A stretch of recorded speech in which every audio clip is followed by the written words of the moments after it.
Welcome to Walking by Faith, a podcast from Torch Trust where we talk to blind and partially sighted people about how their lived experience of being visually impaired has impacted their faith and spiritual lives. I'm your host, Lynn Davis. Hello, I'm Melissa Carter. I'm in my early 40s. I won't give the exact age. And I'm a vicar at the moment in the Church of England. So I live at home in our vicarage with my husband and our two dogs, my current guide dog and my retired one, and our three cats. So it's quite an animal household. Oh, it sounds very lively, and I totally feel you on the age thing. I'm getting to that age myself where I'm like, I'm not ashamed, but I also don't need to tell everyone. No. Yeah. So, how did you lose your sight? My sight When? condition is congenital cataracts. Actually, my mum and my sister, they had congenital cataracts from birth. They had theirs removed quite early on. My sight was, as we thought, okay until mine presented when I was actually 8 years old. So it's a little bit later. And when the cataracts was removed at that age, I developed double vision because they think I'd always probably had a bit of a squint, but it hadn't really been picked up before. So I was partially sighted. And then when I was 16, luckily I'd just started going to the RNIB college in Worcester to do A levels because I was doing sciences. And obviously with the double vision, that wasn't too safe in a normal school. And I had a sudden deterioration in sight there. Often your brain, to cope with the double vision, sometimes it can switch one of your eyes off. For some reason, we think mine switched both off. So that sort of went for a while. So I've had a little bit of sight come back from that, but I can now see colours and shapes within about arm's length. Oh, and you use a guide dog as well. Yes, yeah. Yes. And how and when did you become a Christian? Again, it was quite early on, but I didn't actually come from a church-going family. My parents do have a faith they believe, but they weren't churchgoers. But apparently, I probably was always aware of there being something or someone other than me. But obviously, at a younger age, didn't have the words to express it. But apparently, I did like things. I used to like watching Sound of Music and the Nun story. So apparently when I was about 5, I did want to be a nun, even though I hadn't really sort of understood faith by that point. But then when I was sort of pre-teens, one of my friends had invited me to go along to her church. And I started to go, and obviously through Vickers coming into school, I kind of sort of started to put the pieces of the jigsaw together and thought, actually, yeah, it's God who I've been feeling, who I've been experiencing. So I was then able to sort of have the language to understand and started going regularly to church. And my faith's just grown from there. So has it been impacted your faith at all by being visually impaired or through your experience of sight loss? Yeah, I think particularly probably because it was around the age of sort of 8 and just after. So it was around the time I'd become partially sighted, was kind of understanding what that meant. Before I lost my sight, obviously thinking my sight was okay. I'd planned to sort of learn to drive to help my mum and sister, and I was going to be a nurse and all these sort of things. So it was quite a sort of difficult period when I then became partially sighted. But I think because that was then sort of coming alongside my faith, I began to sort of feel God's strength and know that He was there with me, and that helped me to kind of see something, find hope beyond the struggles that I was having, and thinking that actually I would still be able to live a good life, a life where I could help other people, and it, I suppose, sort of helped me reflect on the gifts that I had in those things of obviously wanting to be there for other family members and for other people, it was those gifts of caring and compassion were still there, and they were gifts from God. So I think that sort of helped me come to terms with my faith as well, with my sight loss, through my developing faith. But faith is one thing and God is one thing, because God doesn't really and talk back in the same way that humans do and people do. But church can be a very different experience. And I've been talking to loads of blind and partially sighted people who've had varied experience with church. How has being visually impaired affected your experience of church, both, I guess, as somebody who attends, as a congregation member, and also as a reverend? Yeah, it's definitely been varied over the years. There's been a lot of very good people. I remember particularly the first church I started to go to. It was a little village called Sompting, which is just near Worthing. And the people there, they were lovely. They knew me from when I was sort of partially sighted, when I just started going to church, and then through the significant sight loss when I was 16. And they were lovely. They were there to support me. They helped with getting Braille hymn books, because I was in the choir at that point, and things like that. And they really supported me. And I've had a lot of people since then going to other churches who've been there to try and put things in place to help make it as easy as possible for me. I've also unfortunately had the other side of it, where people kind of don't understand your needs. And actually, even now, I can go with clergy colleagues, and I can be in a service, and it's a service which I'm familiar with, or in a different place. And you get to that point. It's particularly when you get to those points of movement. So either at the piece, and it's that sort of like, oh, well, I'm kind of just going to stand here and hope people come to me. Yeah. Which sometimes they do, and sometimes they don't. And things like going up for communion.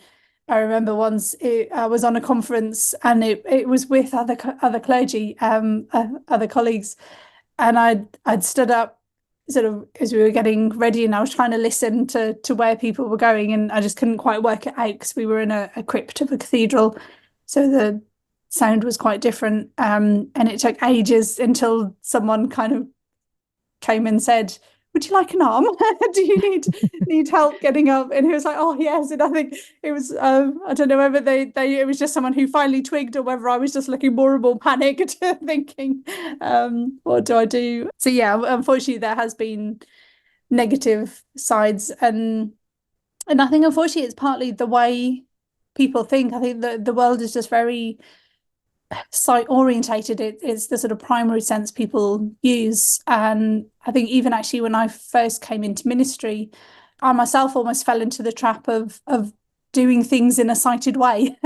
And it was only sort of after a little while I was beginning to do a bit more study on disability theology, and I was reflecting on how I led services. And actually I thought, if I was sitting in the congregation, I wouldn't be able to follow my services.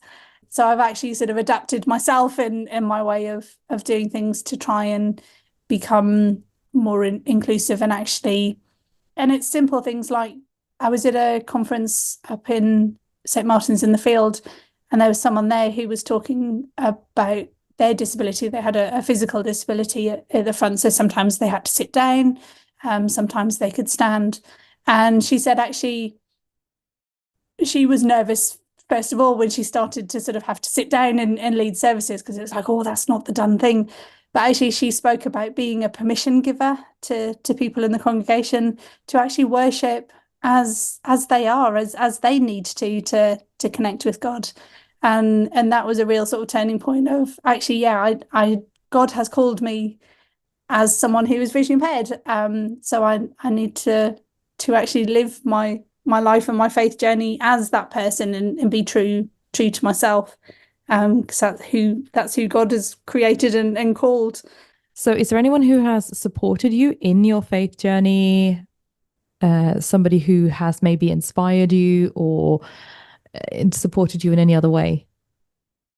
I think there's been lots of people throughout my life, because I think through my journey I've moved around quite a lot, with home and college and university and things. So obviously, particularly my family have supported me. As I said, even as I said, my family didn't regularly go to church themselves, but when I started going, and then when I lost my sight, so couldn't get there on my own, they would come with me and things. So they've always enabled me to get there, to get to the places I needed to go. But I remember particularly when I was exploring faith, when I was sort of in my late teens, there was a reader in one of the churches I was in, and he had dyslexia. And he was really encouraging because, again, he'd kind of had those little bits of sort of people going, oh, are you going to be able to do this? Will you do the course? Should you be the right person up the front and things? And he was just such a lovely, lovely man, and he was really encouraging. And he said about not listening to other people, but listen to God and follow his call. And God would give you the right tools. He would bring the right people into your life, and he has all the way through my journey, and particularly into my ministry. There's been people alongside me who have been the right people at the right time. So how has your unique lived experiences impacted how you experience God and God's love in particular? I suppose the one thing that's been particularly sort of poignant for me is my journey with my guide dogs, because actually it's quite often something I use.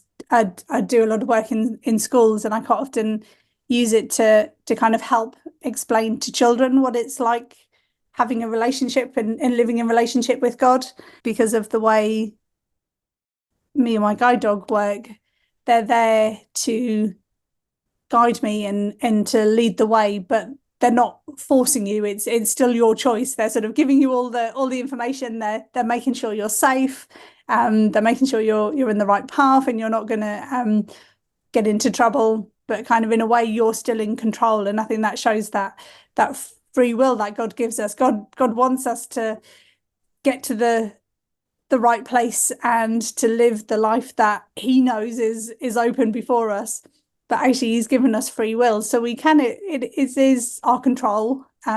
We do sort of choose to follow Him and choose to trust Him, just like we do with the guide dogs. And I think obviously, without having been visually impaired, I wouldn't have had that experience. So I think that's a sort of really special way just to show of that trust.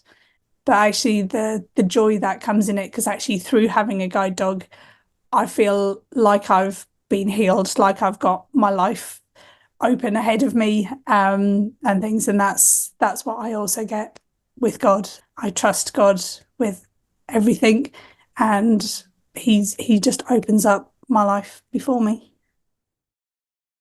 What does walking by faith mean to you? I think confidence to get out of bed, walk out the front door, and live life in all its fullness. I love that. I love the passage where it says Jesus came to bring life in all its fullness. And I think that's it. Walking by faith means walking confidently and embracing everything that comes your way. Finally, do you have like a wellness tip for our listeners who might be on their faith journey? And this could be anything that has kind of helped you, maybe something that you know has helped others, anything that might make it easier for people who are listening and who might be going through stuff to be walking by faith themselves. I think for me, I've always felt really close to God in nature, in God's creation. And I think it's because through nature, we use all our senses. As I said earlier, I think sight is the sort of, in society, it's the primary one we use to work and get about and things. But in creation, we use all our senses. So I would encourage people to go out and feel the sun or the rain on your face, walk barefoot on grass or sand, wherever you live, listen to running water. I love waterfalls because you've got that, you've got the sound, you've got the power, but also the knowing that comes from something so small. Smell the flowers, taste different fruits and things. And I think that would be my thing is go out and just let nature enfold you, because I think that's where God really comes alive, is through his wonderful creation. We hope you've enjoyed this edition of Walking by Faith. If you'd like to get in touch about anything you've heard on the podcast, or if you'd like to leave any comments or feedback, you may do so by phoning 01858 438 260 or by emailing info@torchtrust.org. We'll be back soon, but until then, from me, Lynn Davis, goodbye for now, and thanks for listening.